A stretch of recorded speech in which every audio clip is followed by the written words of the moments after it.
చతురక్షం. చాలా కాలం క్రితం కృష్ణాపురం అనే ఒక ఊరిలో ఒక జమీందారు ఉండేవాడు. ఆయన ఒక రోజున గుర్రం మీద వాహ్యానికి బయలుదేరాడు. ఆ సమయంలో దారి పక్కన ఉన్న ఒక పొదలో ఈనిన కుక్క ఒకటి ఇంకా కళ్ళైనా తెరవని తన 4 పిల్లలకు పడుకుని పాలిస్తున్నది.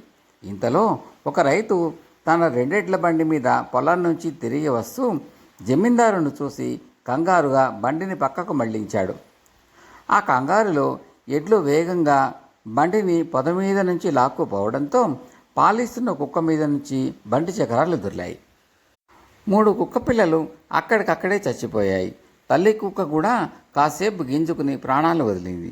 ఆ దృశ్యం చూసిన జమీందారు మనసు జాలితో నిండిపోయింది. ఆయన చావకుండా మిగిలిన కుక్క పిల్లను దివాణానికి చేర్పించి జాగ్రత్తగా పెంచమని నౌకర్లకు అప్పచెప్పాడు. ఆ సమయంలో దివాణంలో ఉన్న పురోహితుడు కుక్కపిల్లను చూసి జమీందారుతో, ప్రభు, ఈ కుక్కపిల్ల కంటి పై భాగాన 2 చుక్కలు, కంటి దిగువ భాగాన 2 చుక్కలు, మొత్తం 4 చుక్కలు ఉన్నాయి. ఇలాంటి జాతి కుక్కపిల్లను చతురక్షం అంటారు. ఇలాంటి కుక్కను పాపానికి ప్రతిరూపంగా భావించి పూర్వం అశ్వమేధయాగం సమయంలో రోకలతో బాది చంపి దిగ్విజయం చేసిన రాజులు దీక్ష వహించేవారు. దీన్ని పెంచడం అంత శ్రేయస్కరం కాదు అన్నాడు. ఇందుకు జమీందారు నవ్వి, నేత్రాలు సూర్యుడికి, మనస్సు చంద్రుడికి, చెవులు దిక్కులకు, జీవాత్మ ప్రజాపతికి, దేహంలోని పంచప్రాణాలు వాయుదేవుడికి అంటూ మేకనో గుర్రాన్నో యజ్ఞపశువును చేసి 5 దినాలు చేసే సోమయాగ అశ్వమేధ యాగాలలో మనం జీవహింస చేయడం ఎప్పుడో మానేశాం. ఎప్పుడో వేదకాలంలో పాపానికి ప్రతిరూపంగా దీన్ని భావించి చంపేవారని చతురక్షాన్ని, అందులోనూ నా వాహ్యాళి కారణంగా తల్లిని పోగొట్టుకున్న సమయంలో నిర్దాక్షిణ్యంగా వదిలేయలేను అన్నాడు. పురోహితుడు ఏమీ మాట్లాడలేకపోయాడు. కన్నుల పైన కింద భాగాలలో చుక్కలతో చతురక్షం చాలా అందంగా ఉండేది. ఏడాది గడిచేసరికి అది ఏపుగా పెరిగి దివాణమంతా కలయిదిరగడం ప్రారంభించింది.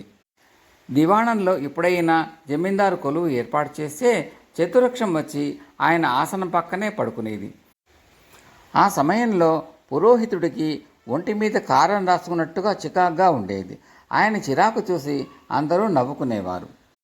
పురోహితుడి చిరాకును ఇంకా అధికం చేస్తూ చతురక్షం దివాణాన్ని విడిచిపెట్టి పురోహితుడి ఇంటికి వచ్చింది.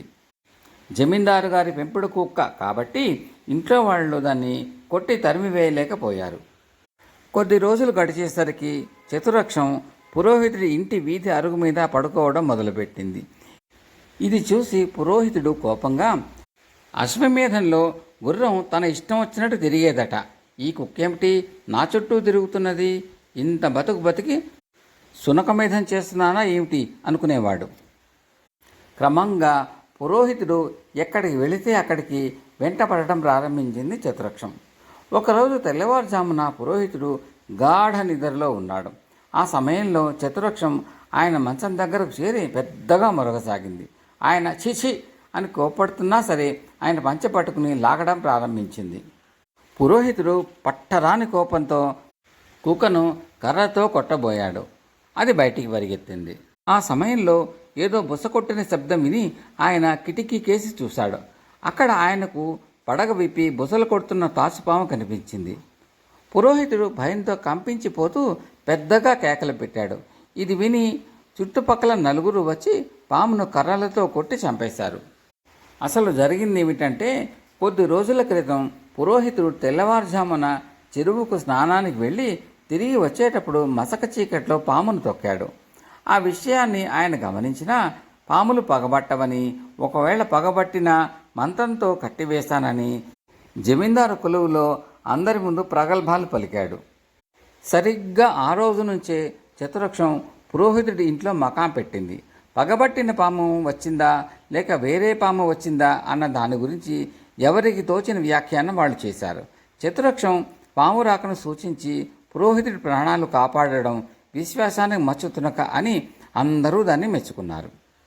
పామును చంపి ఎవరి దారిన వాళ్ళు వెళ్ళాక పురోహితుడు చతురక్షాన్ని ఎంతో ప్రేమగా నిమిరి, పాపానికి ప్రతిరూపం అని నిన్ను నిందించాను, ప్రతి జీవి పట్ల కారుణ్యం పెంచుకోవాలన్న వేదవాక్యం విస్మరించాను, ద్వేషించే వారిని కూడా ఆపదలో రక్షించే మంచి గుణం ఉండాలి అన్న నీ మూగ సందేశం ఇక నుంచి నాకు శిరోధార్యం అంటూ ఆ రోజు దానికి స్వయంగా ఆహారం పెట్టాడు. కథ సమాప్తం. కథను విన్న శ్రోతలకు ఒక మనవి, ఈ కథ నచ్చితే లైక్ చేయండి, బంధుమిత్రులతో షేర్ చేయండి. ఇప్పటి వరకు సబ్స్క్రైబ్ చేయకపోతే సబ్స్క్రైబ్ చేయండి. అదేవిధంగా బెల్ ఐకాన్ని కూడా నొక్కడం మర్చిపోకండి. మీ సూచనలు సలహాలు కామెంట్ల రూపంలో తెలపండి. Thank you.